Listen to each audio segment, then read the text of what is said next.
Vamos a continuar, mis hermanos, con esta serie Un vistazo al libro de Dios, donde estamos estudiando libro por libro, y vamos hoy día a estudiar el libro de Nehemías.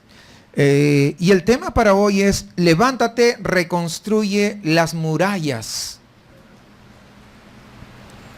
Nehemías, para mí verdaderamente es uno de los personajes más importantes del Antiguo Testamento, pero quizás no tan conocido como algunos otros. Recordemos lo que yo les decía en la semana anterior, que Esdras y Nehemías venían a constituirse un solo libro en las escrituras hebreas, porque son parte del mismo relato. ¿Recuerdan? Les había mencionado eso. De hecho, los libros de Esdras, Nehemías y Esther, los tres corresponden todos a un mismo periodo de la historia de Israel. Lo interesante aquí, no sé si ustedes se han percatado, algunos de ustedes que son muy observadores probablemente sí se han percatado, que en nuestra Biblia el orden cronológico, es decir, el orden cómo acontecieron los acontecimientos, están invertidos. En otras palabras, diríamos que podría ser Esther, ¿verdad? Recién luego viene Nehemías y después Esdras. El hecho de Esther aconteció cuando Dios comenzó a moverse en la cautividad de Israel, con el fin de hacer que la nación pudiera regresar de donde había salido, a su tierra, de donde lo habían llevado esclavos. Y eso fue poco después de la mitad de los 70 años que había profetizado el profeta Jeremías. Entonces, si se dan cuenta, Esther fue lo primero que ocurrió. Fue a la mitad más o menos de esa profecía, de los 70 años. Ya sabemos quién era Esther, una joven doncella que Dios en su gracia y Dios preparando las cosas. Fíjense cómo es, que a Dios no le agarra nada por sorpresa. ¿Cuántos entienden que a Dios no le agarra nada por sorpresa? Tú de repente te quedas sorprendido y hasta muchas veces lloras. ¿Pero por qué, Señor? Pues no, dirá el Señor, porque a mí me da la gana. ¿Y qué me vas a decir? No nos gusta que nos digan así, ¿cierto? ¿O a quién le gusta que le digan así? Porque atenta contra nuestro... Sí. Lo que sucede, mis amados hermanos, es que muchas veces queremos que Dios nos informe primero. Y si Dios no nos informa primero lo que Él va a hacer, entonces no estamos de acuerdo. Eso significa no conocemos a Dios. ¿Cierto? O muchas veces hemos escuchado mucho a esos falsos apóstoles, esos apostolines que están por ahí, profetas, que hablan de un versículo totalmente sacado de contexto, que Dios no hará nada sin que sus profetas lo conozcan, ¿verdad? Y eso es totalmente sacado de los pelos. Y eso es lo que dicen. Y muchas veces tú comienzas, pero ¿por qué Dios no dijo esto y aquello? Pues pregúntale a Dios. ¿Será que tal vez te falta intimidad con Dios? Que no sabes cuáles son los propósitos. Porque cuando tienes comunión con Dios, rápido, ¿no? Rápido, el Espíritu Santo dice, wow, ahí va. Y entiendes, vas entendiendo. De repente no lo entiendes en el momento, pero luego comienzas a buscar de Dios, y dices, mira, me cayó el 20. Dios ya iba preparando su plan. Y Dios permitió que Esther ascendiese como la reina. Ustedes recuerdan ese episodio, no lo voy a hablar sobre eso. Fue su esposo, el rey Asuero, el rey de Persia, que también se le menciona como el Atarjerjes, que se menciona en los primeros capítulos de Nehemías. Y este rey pagano fue el que dio la orden para que Nehemías regrese a Jerusalén a construir o a reconstruir o a levantar las murallas de la ciudad. Tal vez esto justifique el interesante paréntesis que se produce en el capítulo 2, versículo 6 de este libro, cuando Nehemías acude al rey, dice, entonces el rey, y la reina estaba sentada junto a él. Y me pregunto, creo que esa reina debió haber sido Esther, la joven judía que había alcanzado ese destacado lugar por la gracia de Dios. Esther estaba ahí como un instrumento de la gracia de Dios. Fue enviada a ocupar el trono de Persia. Cuando tú ocupas un lugar, ocupas un puesto, no creas que, por tu cara bonita, porque estudiaste en el TEC o porque tienes un doctorado, te equivocaste. Estás ahí por la gracia de Dios. Pero qué tan agradecido estás. Porque de labios para afuera puedes decir, sí, que no sé qué. Y puedes publicar en el Facebook frases acomodadas y que suenan bonitas. Pero eso no significa que tengas un verdadero agradecimiento de Dios. El verdadero agradecimiento de Dios dice, si tú me amas, ¿qué dice? Guarda mis mandamientos. No dice públicalo en el Face. Guarda mis mandamientos, que es mucho mejor que publicar en el Face. Ahora, si quieres publicar algo que está ahí, pues sí, está bien, pero eso no implica que tú eres un cristiano genuino, verdadero y que ama sobre todo a Dios. Entonces debemos entender que cuando Dios permite que alcancemos un puesto, es por la gracia de Dios. Entonces podemos ver que cuando se acerca a Nehemías, algo le conmueve el corazón. Y de alguna manera, Esther, sabemos que tenía gracia delante del rey. Pues tuvo la ocasión para poder conmover el corazón de su marido. El rey, el cual permite que Nehemías, su copero, es decir, un hombre de confianza, volviera a Jerusalén. Y Nehemías pues comienza a reconstruir la ciudad de Jerusalén, y unos 25 años después Zorobabel regresó con unos 50,000 cautivos procedentes de Babilonia, como se relata en el libro de Esdras más adelante. Y Dios ha invertido, si se dan cuenta acá, el orden acá en las escrituras. Es decir, en lugar de Esther, Nehemías y Esdras, se da la vuelta prácticamente a estos libros. Nos encontramos con Esdras en primer lugar, luego Nehemías y después Esther. Y alguien dirá, ¿por qué está en orden? No está en el orden cronológico, en el orden que sucedieron los hechos. Porque a las escrituras no les importa la cronología, sino la enseñanza de cada uno de estos libros. Entiéndelo. En estos 3 libros encontramos la historia de la salida de la cautividad para recién regresar a Dios. El libro de Esdras empieza con la construcción del templo. Recuerdan, de eso hablamos la semana anterior. La restauración de la casa de Dios siempre va a ser lo primero que Dios exige, permite, a fin de que tú regreses a Dios. Puede ser que hoy día tú estés acá, pero tus pensamientos no están. Tus pensamientos están en el trabajo. Tus pensamientos están en los afanes. Tu pensamiento está en otra cosa. Así no puedes reconstruir tu relación con Dios. Y cuando eso sucede, desde acá se te ve en el rostro. Reconstruye primero el templo de Dios. Y es la única manera de poder llegar a establecer una comunión con el Señor. Y eso lo hablamos. Yo le recomiendo, escuche el mensaje de la semana anterior. Después de haber reconstruido el templo, recién viene la reconstrucción de las murallas, como vemos en este libro de Nehemías, lo cual va a cubrir la necesidad de seguridad y fortaleza. Finalmente viene el libro de Esther, que viene a ser la revelación del propósito en la vida de cada persona. Pero eso vamos a verlo la próxima semana. Así que este es básicamente un panorama de estos 3 libros. El libro de Nehemías básicamente se divide en 2 partes. Los primeros 6 capítulos tratan acerca de la reconstrucción de la muralla, mientras que el resto de los capítulos hasta el 13 tienen que ver con la reconstrucción del pueblo en sí mismo. Ahora, ¿qué simboliza una muralla? Muchas veces algunos dicen, es que las iglesias han puesto paredes y con eso dividen. ¿Verdad? Depende de tu óptica. Porque las paredes tienen 2 funciones. Si bien es cierto, pueden dividir, pero también pueden proteger. ¿Cierto? ¿Sí o no? Y si vamos a proteger, pues hay que levantar paredes, hay que levantar muros. Y aquí debemos entender, hermanos, que una muralla simboliza la fortaleza y la protección.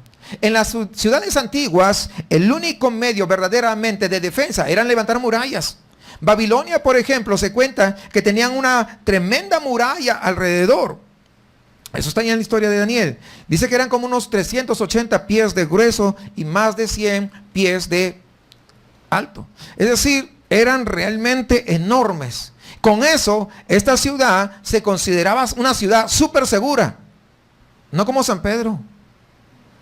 Seguro y andan haciendo fechoría y media. ¿Verdad? No. Esas ciudades se consideraban seguras. ¿Qué quiere decir entonces reconstruir las murallas en nuestra vida? Pues Nehemías, hermanos, es el relato de la reconstrucción de las murallas en la ciudad de Jerusalén, y a su vez Jerusalén es el símbolo de la ciudad de Dios, el lugar donde Él habita, el centro de vida para todo el mundo. Es lo que significa Jerusalén. Por lo tanto, en la vida de la persona, la reconstrucción de las murallas sería un restablecimiento de la fortaleza en tu vida y en mi vida.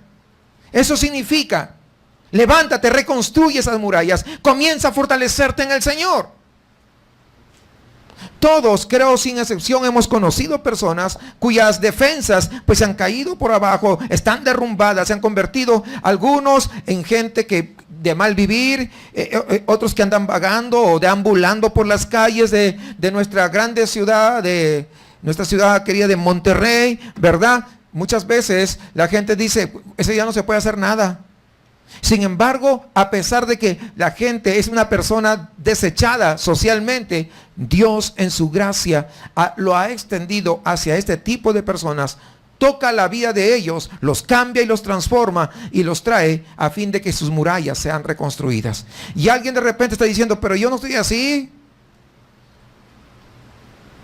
Si yo vengo acá a la iglesia, pero ¿qué de tus murallas? ¿Tienes esa fortaleza realmente? Hermanos,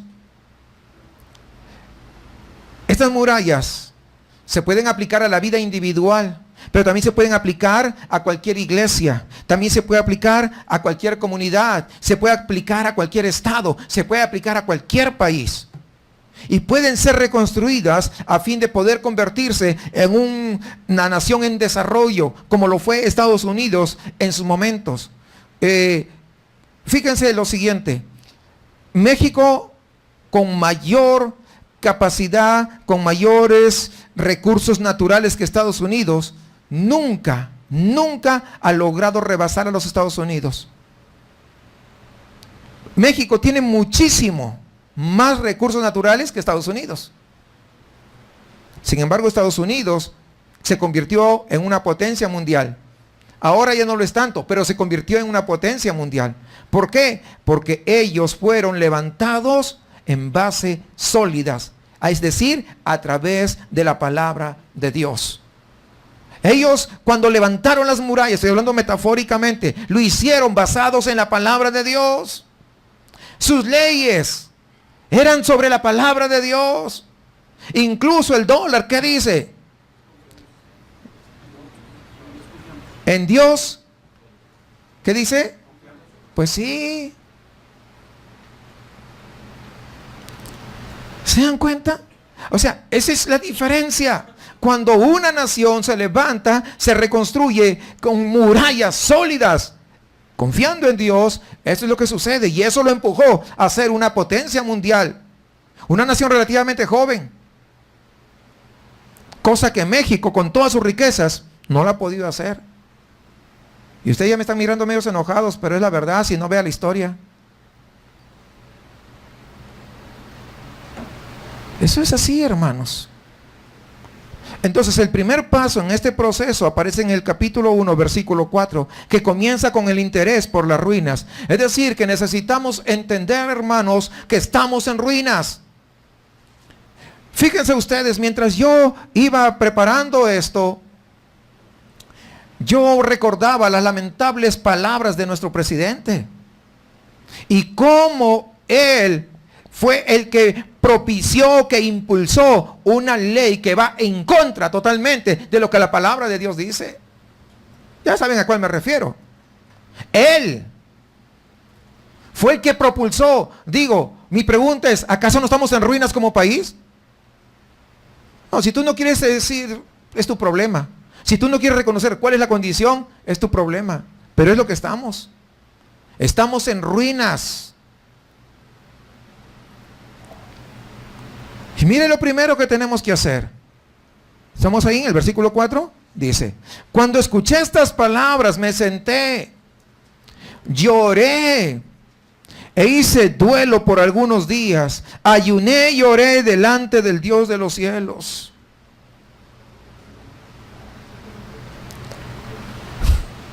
Fíjese, cuando escuché estas palabras me senté, lloré e hice duelo por algunos días, no por unos minutos. Algunos no pueden orar ni media hora. Por días, ayuné y oré delante del Dios de los cielos. Esa tiene que ser la actitud, hermanos, verdaderamente de un hijo de Dios que se conduele porque su patria está en ruinas. Porque su familia está en ruinas. Pero cuando nosotros somos indiferentes a esos, entonces no va a poder suceder nada de parte de Dios, porque no reconocemos la condición de uno. ¿Sí me captan? O sea, el primer paso es reconocer cuál es la condición. Usted, hermano, nunca va a lograr construir las murallas de su vida ni de nadie antes que no se preocupe por las enormes ruinas que hay. Te pregunto, ¿cuántas veces has llorado delante de la presencia de Dios a favor de tu familia, a favor de tu nación, a favor de acá de tu colonia? ¿Cuántos ayunos has hecho? ¿Cuántas veces tú oras que Dios tenga misericordia de Monterrey?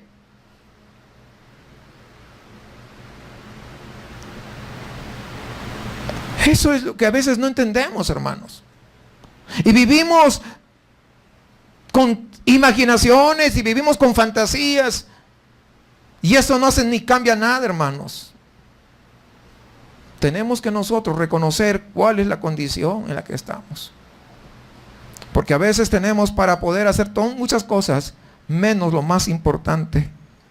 ¿Se ha fijado usted detenidamente en alguna ocasión en las ruinas de su propia vida? Porque puede ser que haya puertas, y usted se va a dar cuenta que a lo largo de todo este libro hay 10 puertas que están ahí. Pero hay puertas que tienen que levantarse y hay puertas que están ahí paradas. Lo voy a ver brevemente. Pero muchas veces nos creemos que no nos falta nada y no somos conscientes de esa ruina. Y entonces si no somos conscientes de nuestra ruina, mucho menos vamos a ser conscientes de la ruina de afuera. ¿Se ha detenido usted alguna vez el tiempo suficiente como para poder meditar en lo que podría usted llegar a ser bajo la dirección de Dios? Y usted ha dicho, yo voy a hacerlo. Usted recuerda esa palabra cuando dice, y busqué y miré sobre la tierra. Y estaba buscando a alguien que se pusiera allí, que hiciera intercesión para no destruirlos. Pero no hallé a nadie. No hallé a nadie. Qué tremendo, hermanos. No sé si usted lo ha leído esa parte. Estoy parafraseándolo, pero es lo que da a entender. Alguien quisiera vallado entre mí y la tierra para no destruirlos, pero no encontré a ni uno.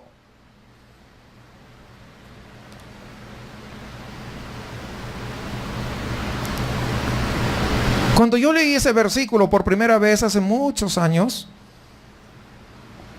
yo caí de rodillas llorando, Señor, ante el Señor, y le decía, Señor, yo no soy ni siquiera digno, ni siquiera puedo ponerme como vallado porque mi vida pues no es la mejor, pero aquí me tienes.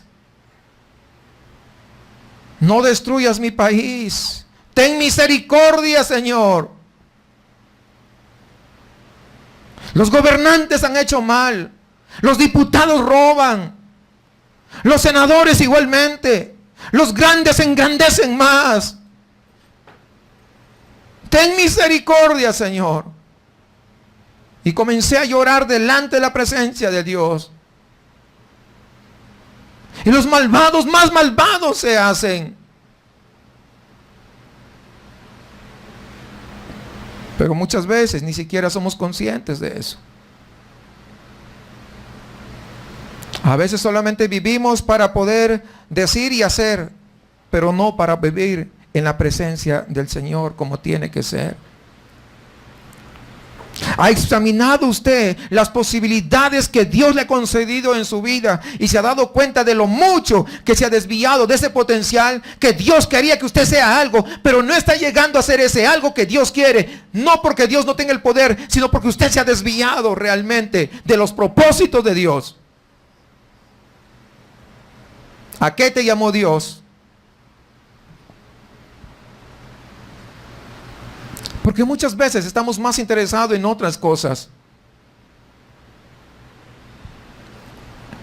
Al igual que Nehemías, ha recibido usted una palabra de una manera o de otra acerca de la desolación y la ruina que existe. Y usted mismo se da cuenta. Pero a veces no nos detenemos y decimos, Señor, quiero orar por esta situación. No quiero orar por mí, quiero orar por mi país, quiero orar por mi nación, quiero orar por mi estado. Pero pareciera que poco te importa muchas veces. Y ya estamos viendo las consecuencias. Dios no te llamó a hacer marchas en la macroplaza, por si acaso. Dios te llamó a orar en tu recámara secreta. Dios te llamó a orar en esta oración en medio de su pueblo, una oración congregacional, como vemos que hizo el pueblo de Israel. Cuando Nehemías escucha este informe acerca de Jerusalén, que las murallas estaban destruidas, dice que él llora y ora durante días enteros, mostrando su profundo pesar y su profunda preocupación. ¿Usted está preocupado verdaderamente por todo lo que acontece alrededor? ¿En serio? ¿Qué tanto ora? No me diga pues con 5 minutos que con eso ya mostró una gran preocupación.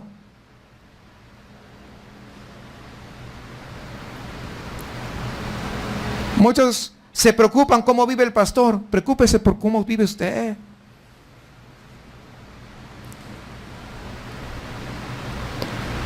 Yo tengo mi vida de oración. Yo daré cuentas a Dios de mi vida de oración. Al igual que usted. Porque algunos creen que el pastor es el que tiene que orar. El único. Y déjeme decirle que es una responsabilidad de todos nosotros. Sin excepción. Sin excepción. Usted no logrará reconstruir las murallas de su vida hasta que no haya llorado primero por las ruinas. Hasta que no reconozca las ruinas. Porque si no reconoces las ruinas, ¿qué vas a construir? ¿Qué vas a reconstruir? Nada, porque todo está bien. Pero cuando tú reconoces las ruinas en que estás, la ruina en que hay alrededor, entonces recién podrás comenzar a reconstruir. ¿Es cierto o no? ¿Tiene sentido? Y a esto, ¿qué le sigue? La confesión. En este capítulo 1 hallamos esa preciosa oración de Nehemías al confesar que la nación entera había abandonado al Dios Todopoderoso y reconoce que la justicia del trato de Dios para con ellos es bueno. Y a eso de inmediato le sigue la entrega. Mire el versículo 11, ahí del mismo capítulo 1 dice: oh Jehová, está atento tu oído a la oración de tu siervo. Ya saben que la palabra siervo es esclavo. Está atento a la oración de tu esclavo y a la oración de tus esclavos que quieren reverenciar tu nombre. Prospera por favor a tu siervo hoy. Que quieren reverenciar tu nombre. Que quieren caminar en reverencia, en obediencia contigo. Por favor, prospera a tu siervo, le dice. ¿Para qué hacer esta cosa? Y no está hablando de cosa material, de dinero. Como ve usted, este hombre ha estado de alguna manera urdiendo un plan allá en su mente. Por eso que dice prospera. ¿Por qué? De lo que él estaba pensando hacer. Mientras él estaba orando acerca de cómo reconstruir las murallas. Él estaba pensando cómo hacerle, qué le voy a hacer. ¿Por qué comenzaba a pensar? Porque era un hombre que creía en Dios, que sabía que Dios es clemente, que es tardo para la ira y grande en misericordia.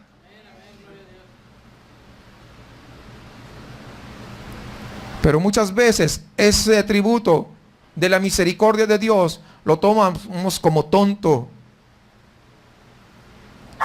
Y no oramos como debiéramos orar, ni lloramos como debiéramos llorar, ni nos humillamos como nos deberíamos de humillar. Él tiene algo concreto que desea pedir. Y él dice: prospera por favor a tu siervo.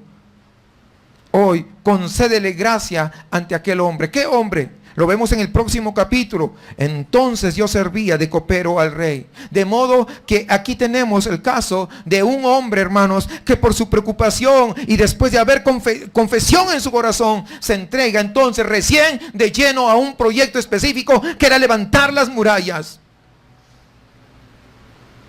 Lo mismo debe suceder en nosotros. Murallas que de repente han sido derrumbadas en nuestra vida espiritual, de nuestra propia vida, están en ruinas. Jamás podremos, estando en ruinas, levantar, ayudar que otras murallas se levanten, que nuestra familia se levante de las ruinas donde están. Muchos tal vez tenemos familia que un día estuvieron en la casa del Señor, pero hoy están fuera, y cuando tú le hablas ni siquiera te quieren escuchar porque te ven que tú estás en ruinas. Necesitan levantar esas murallas.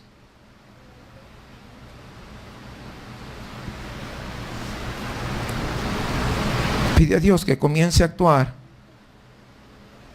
así como lo hizo Nehemías. Señor, sé tú obrando, dándome esa gracia. Y pide que Dios obre en el corazón del rey.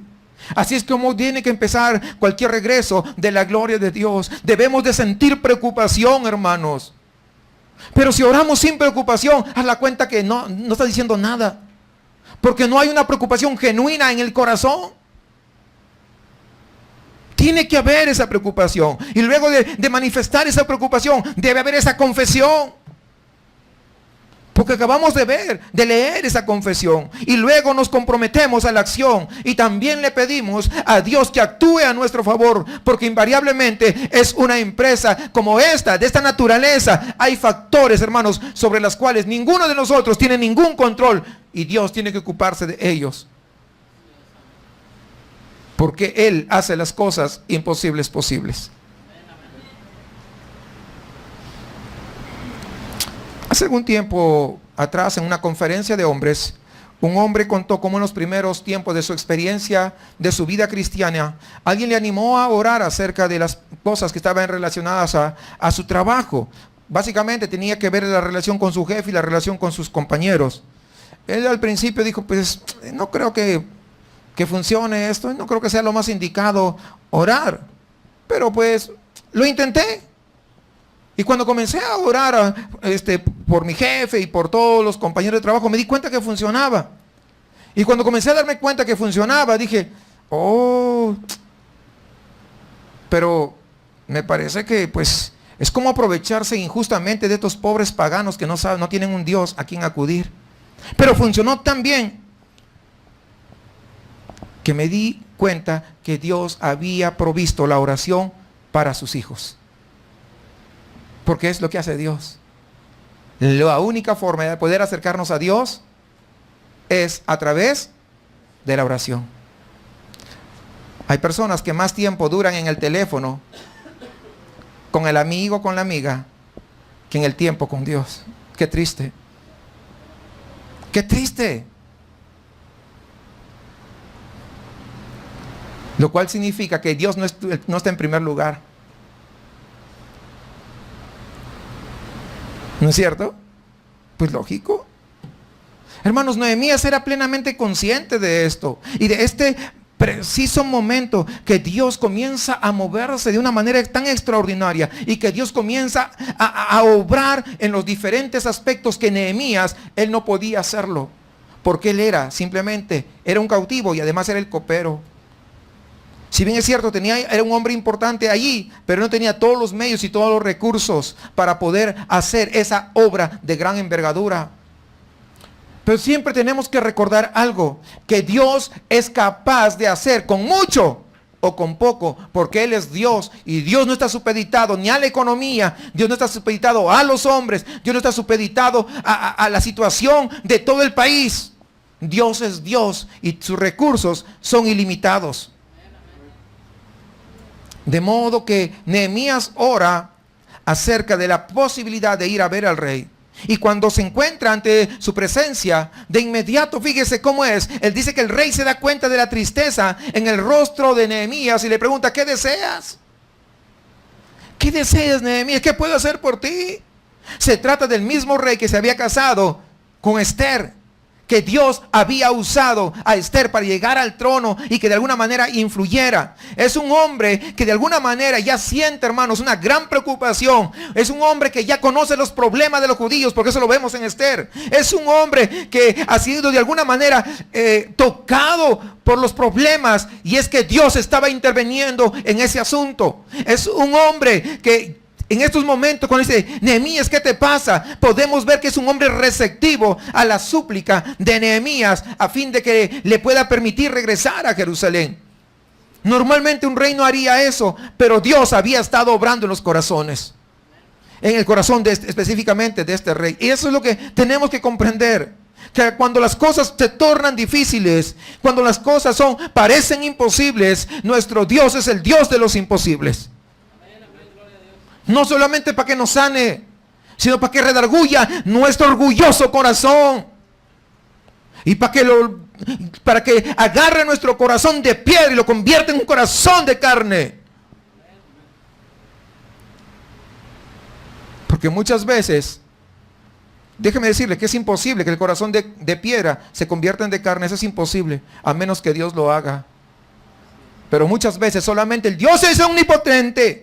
Cuando estamos enfermitos, cuando estamos pasando problemas, no, Dios también es omnipotente para poder convertir esos corazones arrogantes, perversos, mentirosos, chismosos y todo eso en un corazón de carne sensible para la gloria de Dios.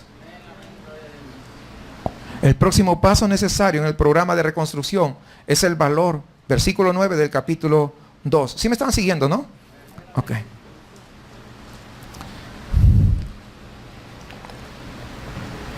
Entonces fui a los gobernadores de más allá del río y les entregué las cartas del rey.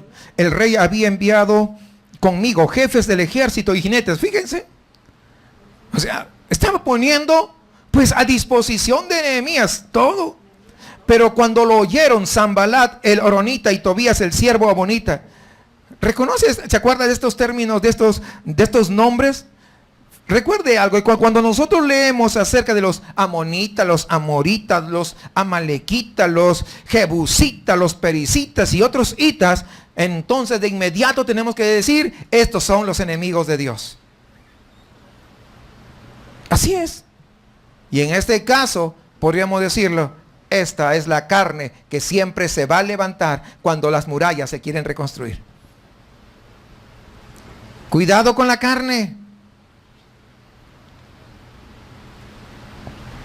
Hermanos, esta agencia satánica en el hombre siempre se va a resistir inevitablemente a la obra, a la voluntad y a los caminos de Dios. Siempre va a ser así. Y aquí tenemos esta misma enemistad cuando los enemigos de Dios, oyeron esto, que oyeron lo que se iba a hacer, se disgustaron en extremo. ¿Cómo es posible que alguien venga a querer levantar eso, hacer algo a favor de los hijos de Israel? No es posible. Y ahí es donde se necesita el valor. Siempre que un hombre como Nehemías dice, me levantaré y edificaré, Satanás contesta, entonces yo me voy a levantar y me voy a oponer. No va a ser fácil la tarea. Satanás va a hacer las cosas difíciles cuando nosotros nos proponemos regresar finalmente a Dios. Y acá vemos, además, ¿qué cosa? Vemos la necesidad de ¿qué? De la cautela, para obrar con cautela, pedir la sabiduría de parte de Dios. Cuando Nehemías regresa a Jerusalén y dice que cabalga por la ciudad, se va de noche, no sé si ustedes han leído, léanlo, eso es fascinante. Y cabalga por la ciudad de noche, no se limita sencillamente a colocar ladrillos uno encima de otro, y no sale apresuradamente. Ya sé que todo el mundo diga, ¡ah, aleluya, amén, gloria a Dios! Emocionalmente, que vamos a edificar las murallas, nada de eso. ¿Por qué? Porque si lo hubiera hecho, hubiera caído en la trampa de sus enemigos. Por eso que lo emocional no funciona. Olvídese lo emocional. Usted puede sentir lo que quiera.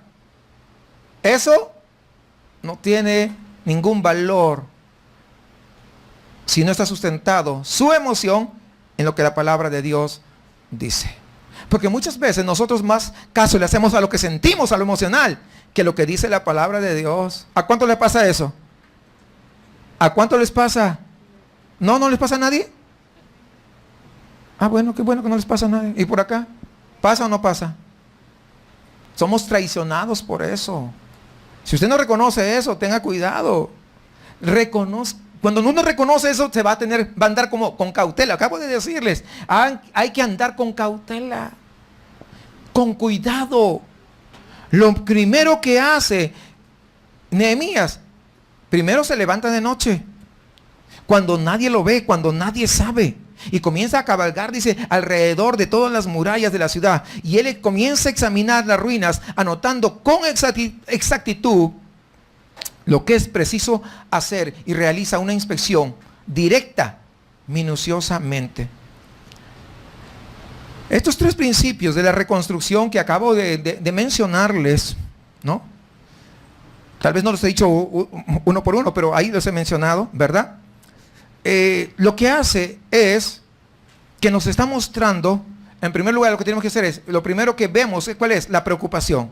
Lo segundo es la confesión. Y lo tercero es el compromiso. Así como dentro de ese compromiso, ser precavido cuando hacer las cosas. Son básicos, hermanos, ¿para qué? Para poder hacer posible esa reconstrucción. Si no, no se puede. Primero, la preocupación.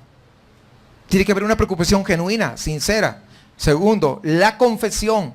Confesar cuál es nuestra posición, dónde nos encontramos o dónde se encuentra lo que pensamos reconstruir. Y en tercer lugar, ese compromiso, pero de forma precavida. En el capítulo 3 nos enteramos de cómo se llevó a cabo de esta reconstrucción. Si las murallas de su vida están rotas, si sus defensas se han desmoronado de modo que el enemigo le está atacando a usted por todas partes y usted cae fácilmente en la tentación, yo sugiero que le preste especial atención al proceso de la reconstrucción que encontramos aquí en el libro de Nehemías. Lo primero de lo que nos enteramos es de que el pueblo estaba dispuesto a trabajar. En segundo lugar, que pusieron manos a la obra y comenzaron de inmediato a hacer algo al respecto. Porque muchos se dan cuenta que están mal, pero no hacen nada al respecto y quieren seguir en lo mismo. Nunca van a avanzar. ¿Se tiene que poner manos a la obra o no? No, yo quiero una casa así, que me gusta así, que no sé qué. Nunca le pones manos a la obra. ¿Cuándo lo vas a levantar? Nunca. Porque hay muchos que tienen ideales y esto, y te tienen yo esto y aquello, y no sé qué, y que no sé cuánto. Y nunca trabajan, pues nunca lo van a hacer. Tiene sentido, ¿no? Entonces se pusieron manos a la obra y comenzaron de inmediato pues a hacer algo al respecto. Nehemías, con esa sabiduría que Dios le dio, hizo que cada uno de ellos se pusiera a trabajar en la parte de la muralla que estaba más cerca a sus casas, de modo que participaron todos en conjunto. No, tú vives acá, pues ahí te toca esa parte. Y así iban alrededor, comenzaron a trabajar. El resto del capítulo describe cómo realizaron esta reconstrucción. Y todo esto, hermanos, giraba alrededor de las 10 puertas de la ciudad de Jerusalén, que ya les había mencionado hace un rato. Es decir, a cada persona se le asignaba una porción de la muralla. No tienes que construir todo, no, una porción. Tú levantas esta porción, tú la otra porción, y así por partes, ¿no? Al leer este capítulo vamos a encontrar el nombre de las diversas puertas, las cuales yo quisiera describirlas brevemente, hermanos, porque van a ser de mucha edificación y al mismo tiempo podemos sacar una gran lección para nuestras vidas. Estamos en el capítulo 3, por si acaso algunos que no escucharon, porque como hablo a veces muy rápido, se les pasa. Estoy en el capítulo 3, ¿verdad? En el primer lugar tenemos la puerta de las ovejas. No sé si ya lo ubicaron, ¿verdad? Es la primera. No voy a hablar, no vamos a leer porque ya lo tienen ahí. Solamente voy a explicar qué significa cada una de las puertas a fin de que usted pueda comprender. Esta era la puerta a través de la cual traían pues las ovejas a la ciudad para ¿qué? Para ser sacrificadas en el altar. Esa era para lo que servía esa puerta. Como es natural, la puerta de las ovejas representa al Cordero de Dios, cuya sangre fue derramada en la cruz por nosotros, y por lo tanto esta puerta representa el principio de la cruz, y ese es siempre el punto de partida para poder fortalecerse. Cuando alguien está caído, lo primero que tiene que acudir es a la cruz. No, es que yo quiero ser bueno primero para acercarme a Dios. Pues es imposible, porque si no te acercas a la cruz, tus pecados no pueden ser lavados, no puedes ser perdonado. Entonces esta puerta de las ovejas va asociada a la cruz. Es preciso que reconozca usted este principio de la cruz, el hecho de que Dios va a moverse en su vida de tal manera que va a anular totalmente su propio ego, va a anular sus propios planes, va a anular su propio interés, que muchas veces crees que estás en interés de Dios, pero estás fuera de foco. Cuidado con eso, porque estás pensando en tus intereses, no en el interés de Dios. Pero cuando vas a la cruz, ahí se queda. Eres limpiado y todo, pero también significa muere. Muere. La cruz es el instrumento del programa de Dios que sirve para hacer morir el ego. Y es a partir de allí donde tenemos que comenzar a construir para que tengamos la fortaleza. Si tu ego, pues ¿cómo puedes construir? Por eso la primera puerta, ¿cuál es? Las ovejas. ¿Qué significa? Pues morir. Así en conclusión. Morir, porque es cruz. ¿Ya has muerto? No lo sé, cada quien sabe. Yo no soy Dios, recuerden. Y como decíamos en el retiro, ¿no? Somos muy malos para ser Dios. Malísimos. No le voy a explicar que los que fueron al retiro ya saben de qué se trata. Hoy día no es la explicación de eso. Pero así somos. ¿Cuál es la siguiente puerta? La puerta del pescado.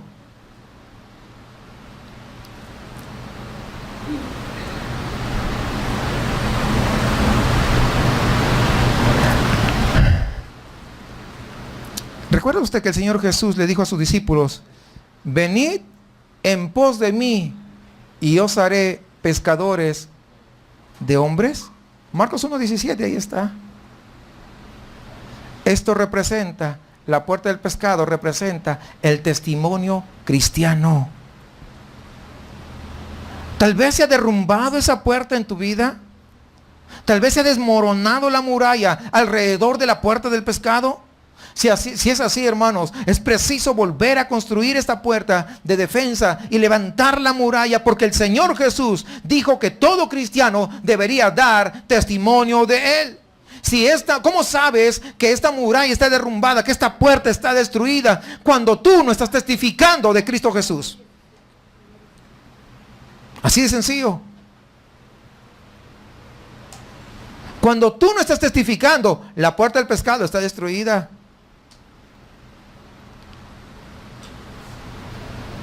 Si esta muralla se ha derrumbado, se encontrará usted con que a través de ella el enemigo va a entrar una y otra vez. Cada puerta que esté destruida, por ahí va a entrar el enemigo.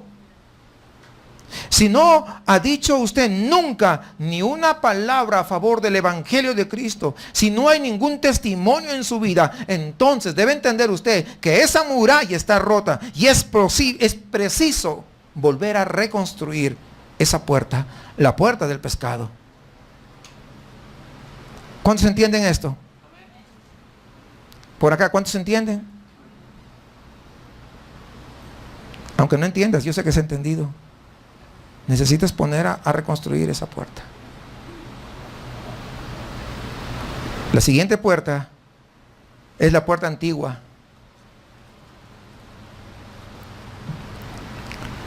Versículo 6 creo que está ese. Esta puerta yo sugiero que representa la verdad. En la vida de muchos cristianos esta puerta está rota porque ya no se basan en la verdad. La verdad siempre es algo antiguo, y sobre todo lo antiguo es que lo nuevo tiene que basarse. Alguien ha dicho muy acertadamente: todo lo que es verdad no es nuevo, y lo que es nuevo no es verdad. Vivimos tiempos, hermanos, en los que la antigua verdad está siendo olvidada, y en la que los hombres están eliminando todo lo que antes la iglesia verdaderamente representaba, diciendo que esas cosas ya no son tan necesarias. Pero si permitimos, hermanos, que esa antigua verdad sea eliminada, entonces nos vamos a encontrar con que esa muralla está derrumbada y que los enemigos pues tienen libre acceso por ahí. La puerta antigua que encontramos en este versículo 6 representa, ¿quién es la verdad? Cristo.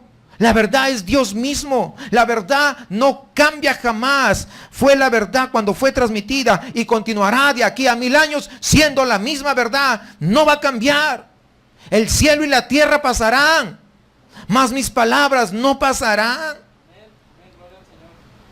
En alguna oportunidad un hombre fue a visitar a un anciano que era músico y llamó a su puerta y le dice: ¿cuál es la buena noticia que usted tiene para el día de hoy? Y el músico, este anciano, no le contestó nada. Simplemente se dio media vuelta y se cruzó a la siguiente habitación y se acerca donde estaba ahí colgado un diapasón. Los músicos saben lo que es un diapasón, ¿verdad? Es como una U que se toca ahí. Entonces es una barra metálica básicamente. Y dice que cogió un martillo y agarró, ¡pum! Y esa nota retumbó pues en todo el lugar donde él estaba. Entonces el músico le dijo: amigo mío, ese es un la. Y ese la fue ayer, lo fue hace 5000 años y continuará siendo por los próximos 5000 años. Esa la no va a cambiar. Y entonces sigue añadiendo, dice: el tenor que vive al otro lado del pasillo canta desentonado. La soprano que vive arriba, en el piso que está arriba, no llega bien a las notas agudas. Y el piano que está en la habitación del oeste anda desafinado.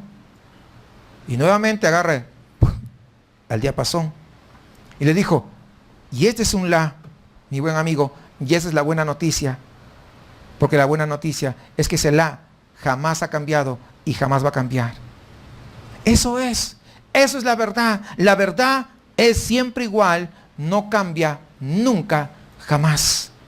Necesitamos reconstruir la antigua puerta de la verdad. Ya no de las corrientes, no lo que yo creo ni lo que yo pienso, no de las tradiciones que puedes traer de algún otro lugar. Es la verdad y es una única verdad. ¿Cuántos entienden que hay una sola verdad? Pues si no es una verdad, ya no puede haber una de las dos o tres posiciones. Una de ellas tiene que ser verdad, no puede haber tres. Hay una sola verdad, ¿cierto? Lógico. Siguiente puerta, la puerta del valle. Y vemos de inmediato lo que sugiere, ese lugar de la humildad. En un lugar de humildad mental, un lugar de humildad de corazón. Dios ha dicho en todas las páginas de las Escrituras que está en contra del orgullo del hombre. Y que Él busca a los humildes, a los contritos, a los que han aprendido que no son indispensables, que han aprendido a tener una baja opinión de sí mismos y una alta opinión de Dios. Porque cuando alguien se para en el púlpito, hermanos, quiero que usted sepa, no hay grandes predicadores, hay siervos inútiles y hay un solo y único y gran Dios. El grande es Él, ningún otro. Lo que el Señor busca justamente es esa actitud de humildad. Esa es la puerta del valle, la cual necesita ser reparada con frecuencia. Porque, ¿cómo cuesta? ¿Cómo cuesta? De que haya humildad. Le sigue la puerta del manantial. Y esto nos recuerda, no sé si a usted, pero fácilmente podemos recordar las palabras de Jesús. Aquellas palabras tan extraordinarias que le dijo a la mujer del pozo. El agua que yo te daré será una fuente de agua que salte para vida eterna. Esa es una imagen del Espíritu Santo. Es un río de vida que corre por nuestro interior. Es decir, el Espíritu que fluye en nuestras vidas y que nos permite obedecer a la voluntad absoluta de Dios.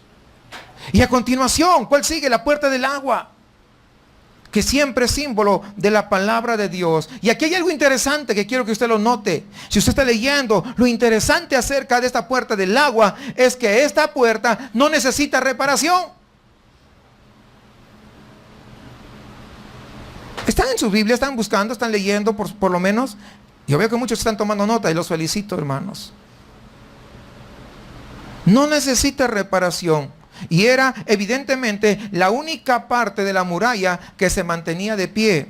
Y menciona a las gentes que vivían junto a ella, pero no dice nada en cuanto a que la puerta necesitase ser reparada. La puerta del agua.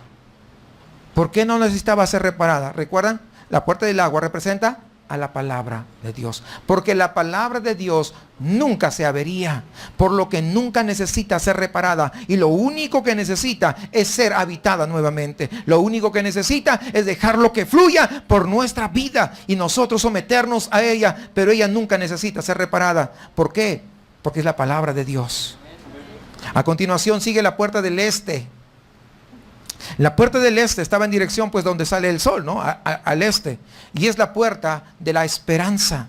Es la puerta de la anticipación de lo que ha de venir cuando vienen las pruebas, cuando las luchas en la vida van a culminar, cuando ya no habrá lloro, porque nuestras lágrimas serán enjugadas. Él es el glorioso sol que saldrá nuevamente sobre ese nuevo día glorioso que la iglesia verdadera está esperando, cuando el Señor Jesucristo haga resplandecer su gloria al llevarnos a todos a su presencia.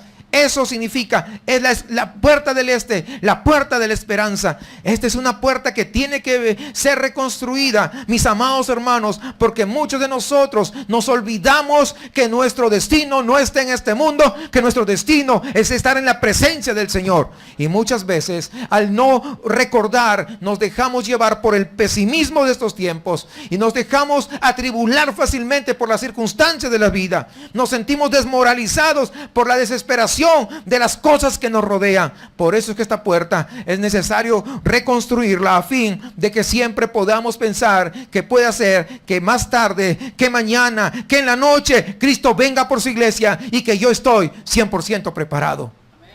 Por eso que tiene que estar reconstruida esa puerta. A continuación encontramos la puerta de los caballos. En las escrituras el caballo es un símbolo de guerra, o en este caso la necesidad de batallar contra las fuerzas de las tinieblas. Como dice Efesios 6:12, porque nuestra lucha no es contra sangre ni carne, no dice el apóstol Pablo, sino contra principados, contra autoridades, contra los gobernantes de las tinieblas, contra espíritus de maldad de los lugares celestiales. Esa es la batalla. Así que tenemos que estar preparados para esas batallas que van a venir. Por lo tanto, tiene que estar reconstruida esa puerta. La novena puerta es la puerta de la inspección, o literalmente la puerta de la investigación. Esto pues es evidentemente el lugar en el cual se lleva a cabo el juicio.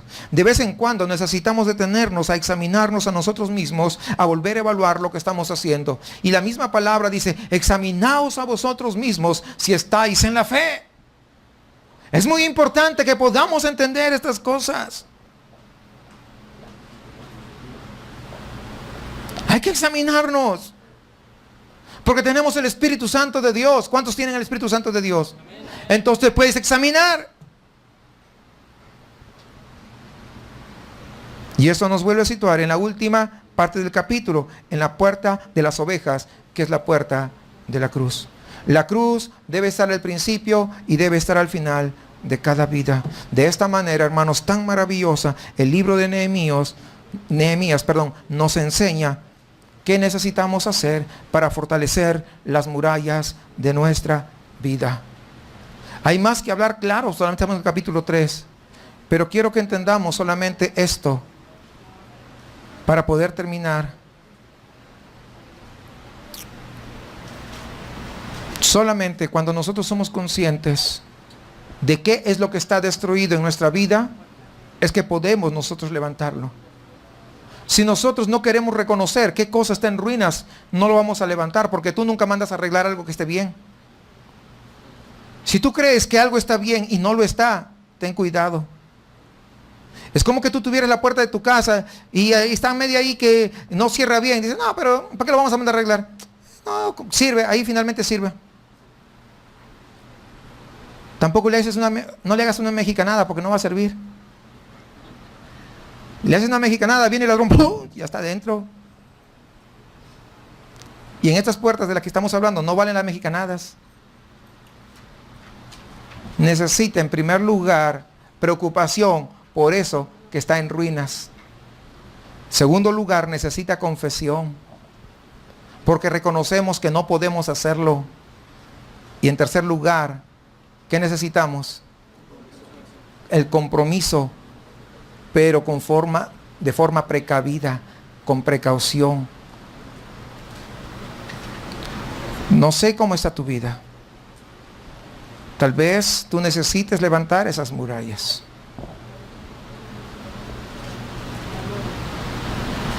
Hoy es una buena oportunidad.